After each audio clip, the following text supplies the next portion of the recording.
When did I start music? In grade school. I started on violin. Okay.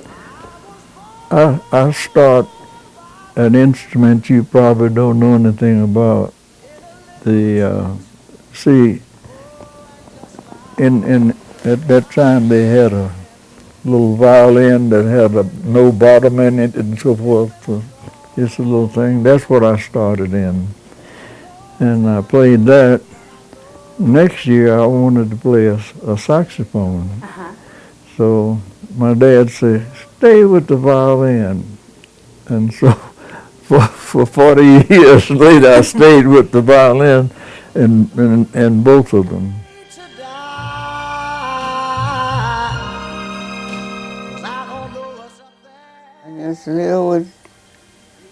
I just try to keep a Christian life before me. Some things you can't do anything about. Don't try it. Leave it alone. You do your best.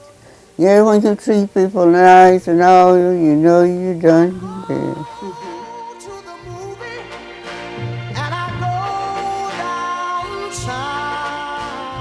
A lot of the African Americans used to migrate in to pick cotton. And then they go back from where they came from.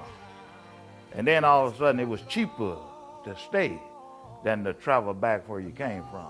And that's how a lot of African Americans migrated to Lubbock. Yeah, I got a lot of history from my people. You know, my great grandmother was 120 years old before she passed away. And she told me about this town. Then I go to my brother. I'm the impact on their life. I try to show them Christ. We go to church every Sunday. It's because I want them to grow up and learn like I grew up, but with that father figure that could tell them, hey, you can do anything as long as you put your mind to it and as long as you do what's right. I hold them to a super high standard like my son. He came home with all B's. I'm going to be that person like, hey, that's unacceptable. Next time it better be all A's or we done with whatever he's part of at that moment. And he understands it. He gets it. Like, when my daddy said that, that's kind of how it's going to go. Same thing with his folder. If you get in trouble in school, and I never had that, somebody sit down and just read with me, talk to me about being a young man, talk to me about problems that I'm gonna face growing up. So all along, and that's why I got kids' moms instead of a wife, because I never saw that. It was, hey, my mom did it on her own, she figured it out on her own, and as I grew up, I'm learning what a man was supposed to be like. If my mom had a husband, who would he be? How would he be? Would he talk like this? What would he do differently? But I'm learning it on my own going through these phases. And my kids are my biggest teachers because I'm like, well, I don't want my daughter being talked to like this. I don't want my daughter going through this. So I'm not going to talk like that. I'm not going to show her that that's the kind of man that any person is, because we all learn from the people around us. And not having that dad there is huge for kids. A long time coming, but I know. I laugh because I love to laugh. I try to keep laughing and going to church. But I know that there's some things I'm not going to be able to do. I do know that.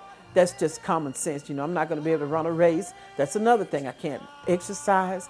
So I'm having to lose this weight. And that's depressing too because I was on steroids, and that's a side effect is overeating.